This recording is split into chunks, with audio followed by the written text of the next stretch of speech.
사람들은 누구나 다 자기가 속해 있는 환경, 상황이 제일 어렵다고 생각합니다. 직장을 다니고 있는 저도, 그리고 직장을 다니고 있는 여러분들도, 또 자영업을 하고 계신 또 어느 누군가는 자기가 처해 있는 현실이 제일 힘들다, 제일 어렵다라고 생각합니다. 그리고 또 어떨 때는요, 남들하고 비교해서 남들보다 자기 형편이 조금 나으면 우쭐하고 나는 그래도 쟤보다 괜찮네, 괜히 이 서열 나누기 위해서, 줄 세우기 위해서 내가 어느 위치점에 있는지 따져보고 내가 쟤보다는 좀 나은 것 같아 하고 괜히 우쭐대기도 하고 폼 잡기도 하고 괜히 또 누군가를 멸시하기도 하고, 참 희한한 감정들이 있더라는 겁니다. 근데 잘 생각해보면, 잘 따져보면 그런 것들이 별로 의미가 없는데, 주어진 환경에서 얼마나 열심히 살고 성실하게 사느냐가 훨씬 더 중요한 건데, 이 요상한 마음들을 가지고 이 주변 세상이 자꾸 이제 사람들에게 그런 것들을 이제 주입시키는 거죠. 비교질하고 이제 편가르기 하고 어느 중고 집단에 속했는지 안 했는지 그런 걸 가지고 성공했다 실패했다 이런 것들을 가르는 것 같기도 하고, 참 많은 생각들이 듭니다. 제가 이제 영상을 찍어서 올리면 이제 누군가는 그렇게 얘기합니다. 내일 당장 한국이 무너질 것처럼, 세상이 망할 것처럼 이야기한다라고 말입니다. 왜 그렇게 부정적인 얘기만 많이 하느냐, 도대체 해결책이 뭐냐, 네가 생각하는 대안이 뭐냐라고 저에게 묻습니다. 근데 부정적인 얘기, 불안한 얘기, 암울한 얘기를 한다라고 하는데, 이제 사람은 누구나 다 이제 그 이야기에 대해서, 얘기에 대해서 받아들이고 해석하는 부분들은 그 사람이 가지고 있는 해석력, 능력, 바라보는 시야, 시각, 이런 것에 따라 조금씩 달라지는 것 같습니다. 뭐 제가 대한민국이라고 하는 나라가 망한다? 아닙니다. 한국이라고 하는 나라는 망하지 않습니다. 이 지정학적 위치나 아니면 여러 가지의 이제 경제, 이 정치, 이 지리적인 여러 가지의 관계 속에서 한국이라고 하는 나라는 굳건히 계속해서 이 중상해 혹은 상류층, 그러니까 선진국의 입지를 계속 구축하고 지속해 나갈 것 같습니다. 다만 그 안에 살아가는 사람들이 예전보다는 양극화가 좀 더 심해지고, 부자들은 훨씬 더 부자가 되고 중산층은 많이 쪼그라들고, 중산층에서 추락하는 하층민으로 전락하는 사람들이 예전보다 좀 더 많아질 거다라는 거죠. 그걸 좀 극단적으로 받아들이는 사람들은 망한다라고 얘기하는 걸 거고요. 물론 망하는 사람들이 좀 더 많아지긴 할 거다.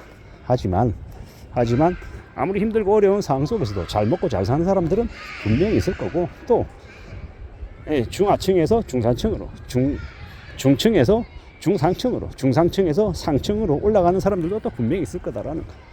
이 계층 상승이 또 이루어지는 시각 변동도 있더라는 겁니다. 근데 예전에 비해서 10년 전, 20년 전, 30년 전에 비해서는 그런 계층 상승이 점점 이제 힘들어진다라고 봐야죠.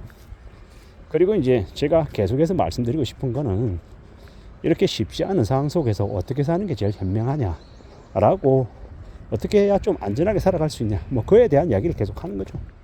그러려면 이제 기본적으로 벌어들인 소득이 뻔한 보통의 사람들이 어떻게 저축을 많이 할 수 있겠습니까? 저축할 수 있는 여력을 절대적으로 늘리기가 쉽냐고요? 쉽지 않죠.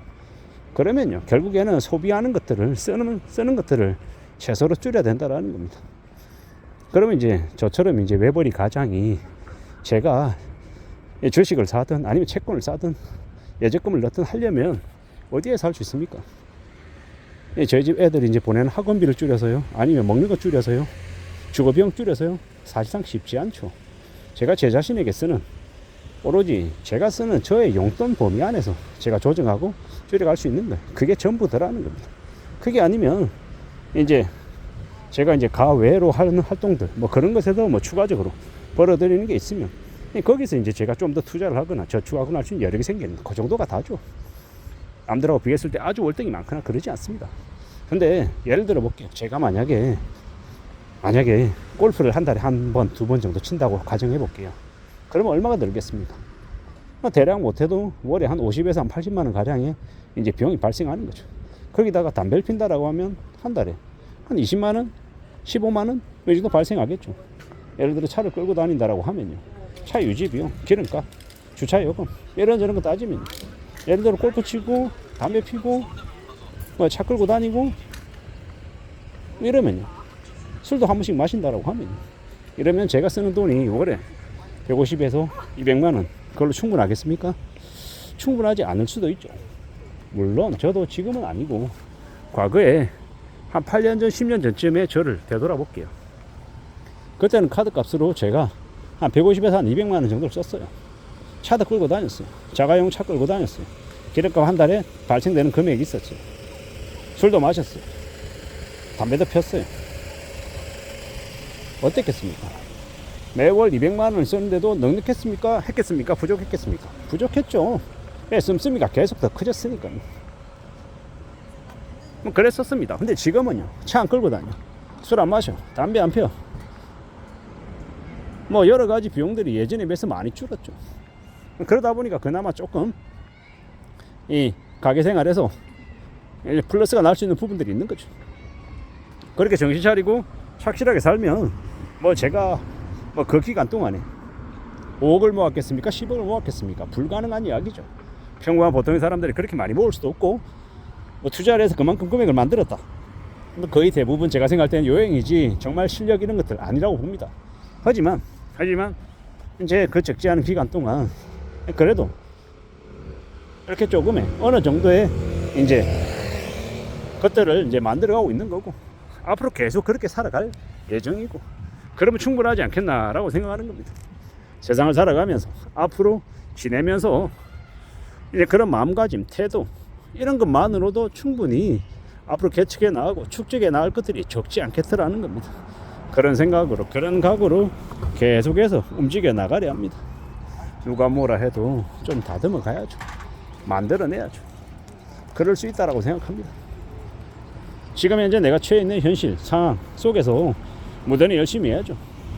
저는 그렇게 생각합니다. 내가 처해 있는 상황이, 현실들이 어려울 수 있겠지만 남들보다 낫다고 생각합니다. 그리고 저에게 주어져 있는 기회도 조금 더 있다고 생각하고, 그러면 그 기회를 채우고 조금 더 나은 상황들을 더 좋게 만드는 데는 누구의 힘이 제일 필요하겠습니까? 제 자신의 힘이 제일 필요하더라는 거. 그리고 누가 제일 열심히 하겠습니까? 제 스스로. 남들하고 비교했을 때 저놈 저거 가만히 내버려둬도 알아서 더 열심히 하더라, 더 분발하더라, 이런 얘기를 듣는 게 낫고, 실제로 그렇게 의도된 노력들을 해서 결과물을 만들어내면 그러면 내 스스로 뿌듯하고 자랑스러운 거죠. 그런 각오나 그런 다짐이 있으면 좋겠다라는 겁니다. 그게 제일 필요하겠다라고 생각합니다. 그런 각오와 그런 생각이 나의 인생을, 나의 삶을 지켜주지 않겠냐라는 겁니다. 그런 각오로 지내려 합니다. 그런 것들을 또 실천해야 되고, 그러한 것들이 계속 되면 얼마나 좋은 일들이 많이 생겼습니까? 그리고 이때까지 지나왔던 많은 시간들, 많은 경험들, 이런 것들을 잘 이제 활용해야죠. 시행착오는 줄이고 좀 더 나아지는 방향으로 앞으로 전진해야 되지 않을까라고 생각하는 겁니다. 이상입니다.